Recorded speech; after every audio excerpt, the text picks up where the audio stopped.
As he walked in the front door, she was standing there as if she had been in that posture for quite some time. It was late spring, a lot was going on, things had been busy, but that's how it always is. As the door closed behind Cody, something seemed off. He thought, what is going on? He was quite caught off guard by her demeanor. Her feet shoulder width apart, arms crossed, steady as a statue.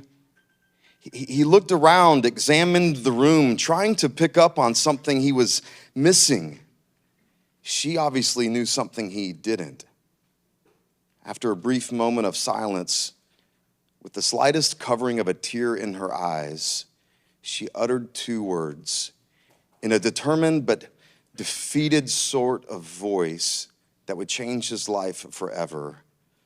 I'm leaving.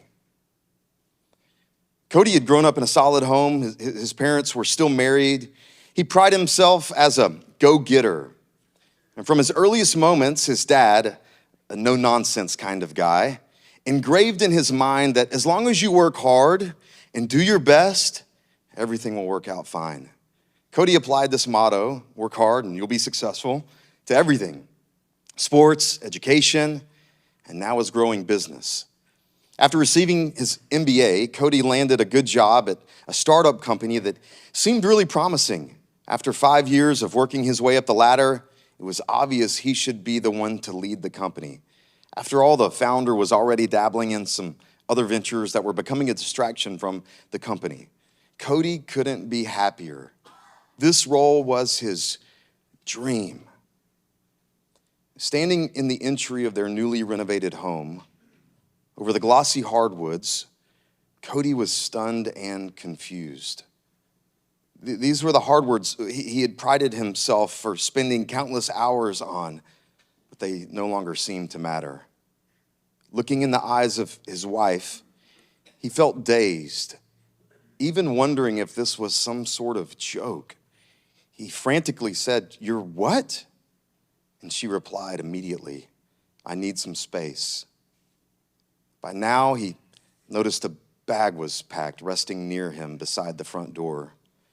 This wasn't a joke. She was serious. He thought to himself, what in the world is happening? This parable demonstrates for us the reality that many times life is disorienting. Many times life is unpredictable. Life doesn't always go the way that we think it should go. And in a moment, without any idea, without any preconceived notion, your life can change without any preparation. And life will throw things at you that seem unbearable to endure, that seem impossible to resolve. But it's in these moments that the only thing that works in these situations is what the scripture calls the secret place. The secret place. The title for today is this, The Secret Place. For the next few weeks, we're going to spend an intentional season, time together for the month of January, and we're going to be walking through together what it looks like for you and me to discover and find and embrace and encounter and enjoy the secret place in our own lives. And by the end of this season, I intend to equip you with a concept and a practice of the secret place that I hope that you will implement in your own life, and I believe will transform you and your spirituality. And so let me make a bold little promise. If you follow along and stick with me over the next few weeks, I'll help you formulate your own secret place that will literally have the ability to transform your experience of life and God. It is our custom at the beginning of each year where we as a church will take some time to devote ourselves to prayer. to seeking the Lord, to pursuing after him, to finding him, experiencing him through prayer, through fasting, through worship. We've done a lot of things over the years, and this year will be no different. And we're going to be encouraging you at the beginning of this year, as you start a new year, to find the Lord in a unique way, to find God, to experience God in a special and a unique way, to discover him as your secret place, which will give you, as I'll make the case today, the ability for you to endure and to thrive in the public place and throughout your entire life. So we're going to be in Psalm 91, and I'm going to do two verses today, Psalm 91, verses 1 and 2. And this will be our anchor text for today, but it will also be our anchor text for this entire season. I would encourage you, if you're looking for some scripture to dive into at this time of the year, if you're looking for even something to memorize, this chapter is going to be a great text that I would say would be fundamental for your ability to know God and experiencing him in a meaningful way. This is Psalm 91. It's an anonymous psalm. Commentators don't know exactly who wrote this. The Septuagint, which is the Greek translation of the Old Testament, it attributes the authorship to David, to King David, but it's mainly anonymous, which actually encourages us that we don't know who the author and the writer of this psalm is, which means any of us could put ourselves in the shoes of this author. And this is what the text says. I'll look back at verse 1. The text says this: "He that dwelleth in the secret place of the Most High shall abide under the shadow of the Almighty. And I will say of the Lord, he is my refuge and my fortress, my God, in him will I trust." Four words that I want to do a little quick word study on together in these verses. Four words, and I want to unpack them. And then at the end, I'm going to do some application and some application for your own life personally. Here's the four words that I want to unpack. The first one is dwell. The scriptures say that he that dwelleth in the secret place. The idea in the word here for dwell, it could be translated as to sit or to remain. It could also be translated as to settle or to live or to inhabit. And there's some places in the Old Testament it can actually be translated as to marry or to wed. The idea here is that the secret place is a place that you are meant to dwell. It's a place that you're meant to sit, to remain, to inhabit, to settle in. It's not a place that is a one-stop shop. It's not a place that's like you visit once a year, like a vacation. It's meant to be a place where you dwell. It's where your habitation exists. It's meant to be, it has a sense of permanence in it. So this is a place where you dwell. The next term that I want to mention or unpack is this term, the secret place. What is the secret place? The original language, you could translate this as a hiding place. You could translate this as shelter or refuge. It would be a location where one could find protection from danger. In some translations, you'll see this word used as covering or veil. It also has this idea of secrecy, a place of being hidden or concealed, not publicly known. It can also be translated as a ravine, a steep, narrow valley. You see places throughout the Old Testament where this concept is mentioned in quite a literal sense. In 1 Samuel 19:2, Jonathan, the great friend of David, he would say to David, he would say, "Saul, my father, seeks to kill you. Therefore be on your guard in the morning. Stay in a secret place and hide yourself." Psalm 81:7 says this: "In distress you called and I delivered you, says the Lord. I answered you in the secret place of thunder. I tested you at the waters of Meribah." The secret place is it's a term that's used quite literally for a physical location. That would be a shelter or a refuge, a place that you would hide in the event of a storm or some kind of disaster. And the psalmist here uses that idea of a physical shelter and refuge as a metaphor by which you and I exist in our life in a relationship with God. And here's the reality, is that everyone has a shelter. Everyone has a refuge. Everyone has a hiding place, you could say. It's the place that you go for comfort. It's the place that you go for security. It's the place when things get hard, when things get messy, when things get sideways. That's the place you go. Can I just ask you a pastoral question today? What is your current secret place right now? Where is that place that you go, that you run to for hiding, for comfort, for security? Could be 1,000 different things. It's where you go when you need to escape. It's where you go when you need to run away. And the question isn't, do you have a secret place? The question is, what is your secret place? Amen. And the psalmist here does this just unbelievable, amazing thing, and he actually says, God can be your secret place. He refers to God as the Most High. The Most High can be your secret place. And here's what we understand about this psalmist in particular, is that he has an experience with God that isn't religion, but it's relationship.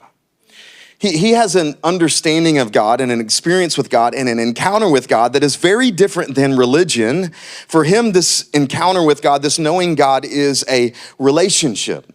You see, you have to recognize there is a difference between believing in God and experiencing God or knowing him. Based on the latest studies, Pew Research and others who do religious studies, every year in a lot of different ways, you'd actually be quite shocked to understand how many people believe in God. In the United States, in our country in particular, I don't have the stats in front of me, it's extremely high. I mean, it's upwards of like 80, 90%, maybe even higher than 90% of people. There's only about less than 10% of people in our country that would actually deny the reality of a God. Most people in our country and most people in our society aren't in the business of denying God. They would say that they believe in God.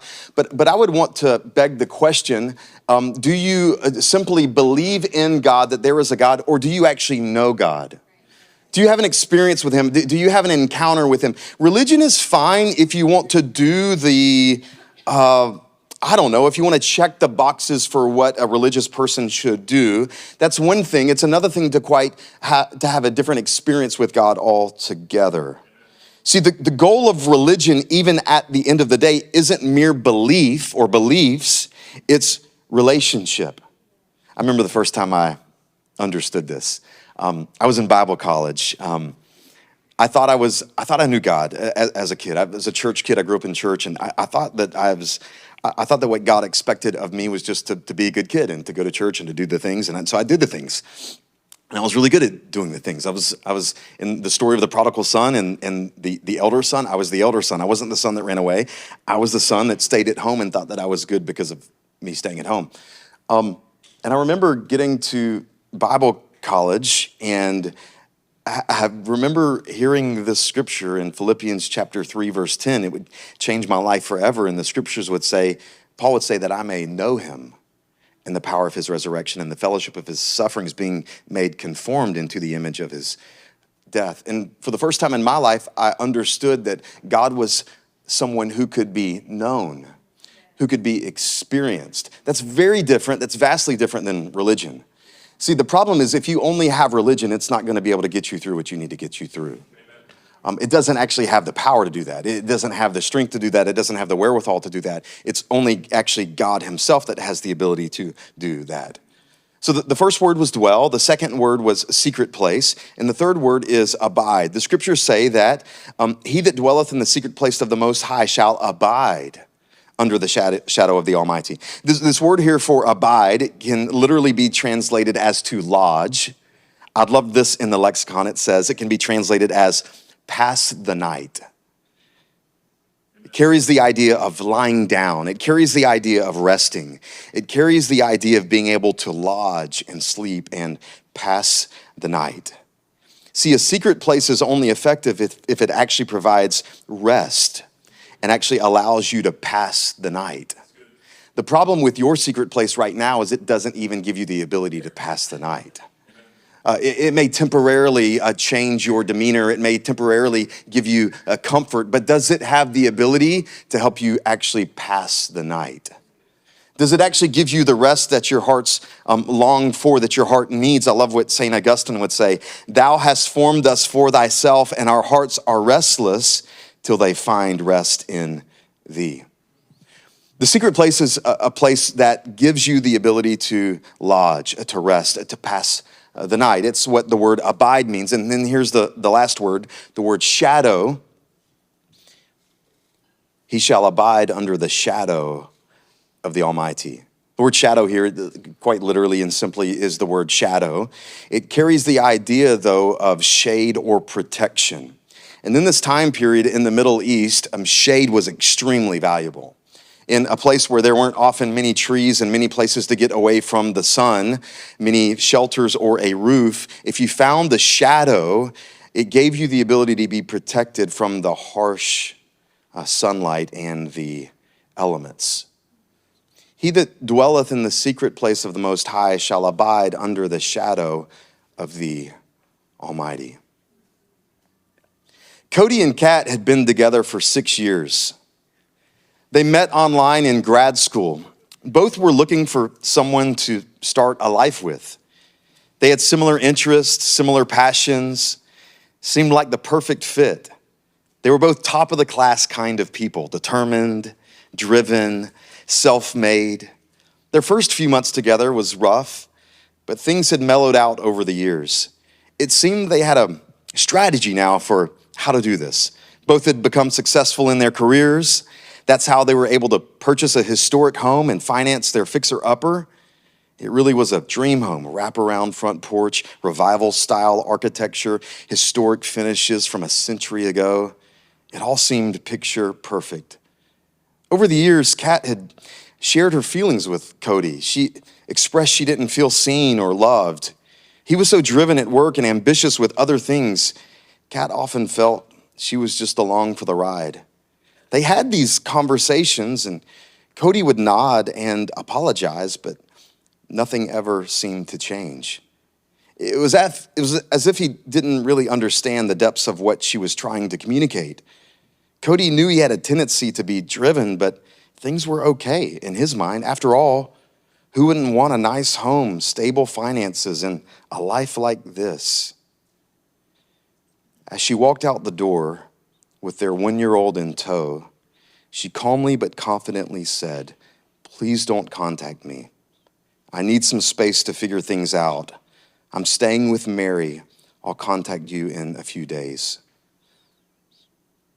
Watching her drive off may have been the most painful thing he had ever experienced. In a moment, he lost all sense of clarity. The mind that always seemed on top of things lacked the usual fortitude. As he sat on the freshly built front steps, the questions were coming so fast it was as if he couldn't keep up. You know, the vast majority of our lives will be spent in what I'll refer to as the public place. Most of your life will be spent in the public place. The public place would include everything from work to family to traveling, eating out, going to the gym, hanging with friends. Much of life is spent in the public place. It's where we live and it's where we operate. It's where we function. But your ability, there's a connection between the public place and what the scriptures refer to as the secret place. If you're taking notes, here's my first point. I'll say this. You cannot function in the public place if you are not filled in the secret place. You can go through your day, you can show up to work, you can come home, you can do all the stuff, you can live your life in the public place, but your ability to actually function well in the public place is directly tied to your ability to be filled in the secret place. Some of you are living an empty life. You show up for work, you come home, you do the routine, you do the thing, but your life it's not filled. It's empty. It's just one thing after another, after another, after another, after another. Go, go, go, go, go. All the while not actually living a life that's fulfilled and full and meaningful. And from one meeting to the next, from one event to the next, from one errand to the next, all the while feeling empty and an inability to feel a sense of purpose and meaning. Perhaps the reason is that you've spent so much time in the public place while neglecting the secret place. It's in the secret place where you are filled, where the tank has the ability to fill up, where you have the ability to be poured into, to be renewed, to be restored, so that you can actually function and thrive in the public place, so that you can do what God has called you to do. Here, I'll say this as well. Most of life's greatest needs can only be found in the secret place. Most of your greatest needs, most of the things that are absolutely core and central and necessary for your life, the most important things, most of those things can only be found in the secret place. The skill is not enough, intellect is not enough, drive is not enough, an investment portfolio is not enough. Some answers, some comforts, some revelations, some deliverances can only be found in the secret place. And there's a secret power that can only be found in that secret place. We spend so much of our lives trying to come up with strategies for relationships and how to overcome this and how to do better at work and how to get our finances in order and how to get our bodies more healthy and we spend so much time coming up with man-made earthly strategies when what you need is something that can only be found in the secret place. And here's the thing is that God is ready and eager and willing to deposit into your life. He's ready. 24/7, he's ready. You could stop right now. You could walk out of this building. You could go on a walk. You could go sit in Wallace Park and sit on the ground, and God is ready to meet you. He's ready to pour into you. He's ready to deposit into you things that you need for the public place, for life. He's ready to give. He's not a God that's holding back, that's a stingy God. He's a God that's a giver. He's a liberal, the scriptures say, in his generosity towards us. He wants to give, he wants to unpack, he wants to give us things, but those things can only be found in the secret place. And many of you are looking for relational strategies that perhaps can only be found in the secret place. Business solutions that can only be found in the secret place. Organizational challenges that can only be overcome in the secret place. It's in the secret place, and most of life's greatest needs can only be found in that secret place. Just out of curiosity, I wonder what you and I might be missing because of things we're not getting in the secret place. My pattern, my custom is everybody's secret place looks different. For me, it's a place that I try to go to as often as possible, and probably is not as consistent as you would think it would be for a pastor. Just a few days ago, I was stopping, and I'm currently in 1 Kings 19, and I'm looking at the story of Elijah, and literally was just reading and meditating and spending some time with the Lord in the secret place. And God gave me a revelation in that secret place that probably is going to be the most significant thing for my entire year. And I walked away that morning, and I was like, what if I didn't get that revelation? What would I be doing? What would I be trying? What would I be missing out on without that anchor and that revelation even? And what might you be missing out on in your life right now because you haven't received from God what you need to receive in the secret place? Identity, purpose, meaning, clarity, calmness, peace, direction, decisions. Most of life's greatest needs can only be found in the secret place. I'll say this as well. Everything necessary for the public place is found in the secret place. Everything necessary in order to be the kind of person that you want to be the kind of spouse that you want to become, to be the kind of employee that you need to be the kind of neighbor, the kind of friend, the kind of whatever. Everything that's necessary for the public place is actually found in the secret place. And we have to reorient our lives rather than being so spent in the public place that we occasionally go to the secret place in times of need. No, we fill up first in the secret place so that we can be ready and prepared for the public place. Martin Luther, the father of the Protestant Reformation, he famously said, "I have so much to do today that I must spend 3 hours in prayer in the morning." In his mind, the greater his objectives, the greater his task, the longer his list, meant the more time that he needed in the secret place in order to be filled up for the public place. I love what Solomon would say in Ecclesiastes 12:13. He would say, "The end of the matter, all has been heard. Fear God and keep his commandments, for this is the whole duty of man." I like it when the scriptures are simple, you know. What's the point? What's the purpose? What's the whole duty? Here it is, fear God. That's the point. That's all of life. Fear God. Know him. Have a relationship with God where you stand in awe of God and you fear. And then just obey what he tells you to do. Obey and step in obedience in what he tells you to do. And that's what it's all about. That's the whole duty of man. That's what the scriptures say. Which means you could perhaps make the case that nothing in life is more important than the secret place. The secret place. So let me do this. Throughout these next few weeks, I have the tendency to live in theory land. And so I want to also live in practical land for you. So throughout these few weeks, I want to try to help with some practical things for somebody might be here today, like, the secret what? I'm sorry. What are we doing here? So what is the secret place? Like, how does it work? What does it look like? I mean, we got people in the room today who aren't even sure what a relationship with God looks like. Spending time, secret what? I don't even understand. So how do you do the secret place? Let me be real practical. How do you do it? And I'm not going to give you a formula. It's going to look different for everyone, so I'm not going to tell you exactly what this might look like for your life. I was having a conversation with a couple guys on staff this week, and both of them had very different experiences for what this looked like for even them. But here's how you do the secret place. 3 quick little things. Here's number one. Number one is this, separate. Number one is separate. You have to separate. We're going to look at this in the coming weeks where we see Jesus. He withdraws. Jesus would withdraw from the busyness of life, and for him, he would go into the wilderness.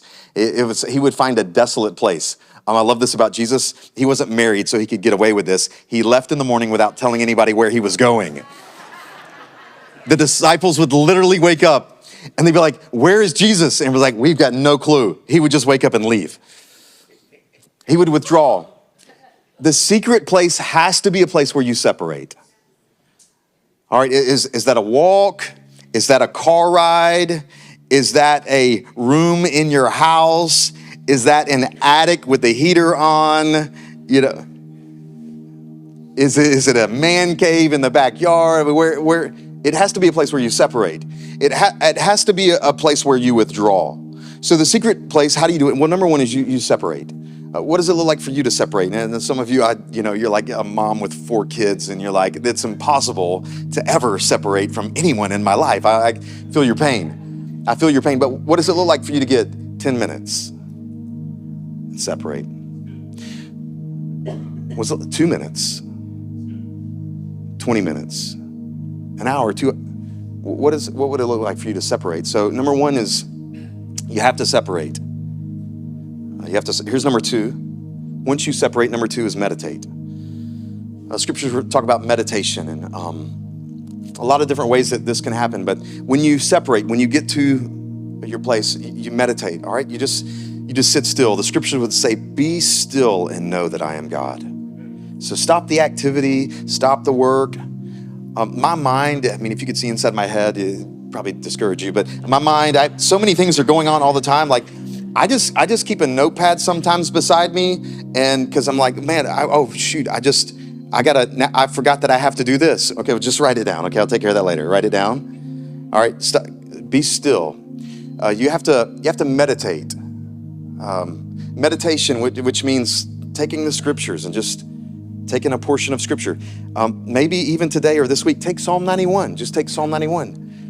Take a verse, take one word, take the whole chapter, take whatever, just meditate. It's a place where you're going to be still, you're going to meditate, you're going to spend some time, and you're going to breathe, and you're just going to exist, and you're going to enjoy being a human being rather than a human doing. So just going to be, okay? We're going to meditate, we're just going to be. And then number 3 is communicate. Number 3 is communicate. The secret place is a place of communication. It's a place where you communicate with God and God communicates with you. So what's on your mind? What's on your heart? What do you need to tell God? What are you mad about? What are you just ticked off? What are you angry about? Go ahead, just tell God. Tell God what you're mad about. Articulate, verbalize what's going on in your life. God, this is happening. I have so much anxiety because this meeting that's getting ready to happen this afternoon, and God, I don't know what to do. God, what in the world am I going to do with these kids? What am I going to? God, we can't pay the light bill. Tell him. Communicate. Tell him your needs, but tell him how good he is. Tell him how amazing he is. Speak to him. Communicate to him. It's a relationship, and then listen. What is he saying to you? God often, he'll shoulder tap me is what I call it. He'll give me a little shoulder tap. Okay, Lord. Okay, I hear you. He'll bring some clarity to some things. He'll give you some direction to some things. He'll give you some revelation even about your own life and what you need. So it's number 3 is communicate. You just communicate and you talk and you communicate to him, and then you also let him communicate to you. And you listen. It's a place where you separate, it's a place where you meditate, and then it's a place where you communicate. Cody had never had problems sleeping, but with his head on the pillow that night, it felt like he may never sleep again. The master bedroom, once the heart of the home, now felt hollow, empty, cold. Lying there watching the revolutions of the ceiling fan over and over again, he'd never experienced this many questions in his head. He'd never felt this kind of feeling. He thought, perhaps this is what people mean when they talk about anxiety. And for the first time in his life, it was clear no amount of money, no amount of intellect, no amount of ambition would be able to solve this problem. What in the world was he going to do?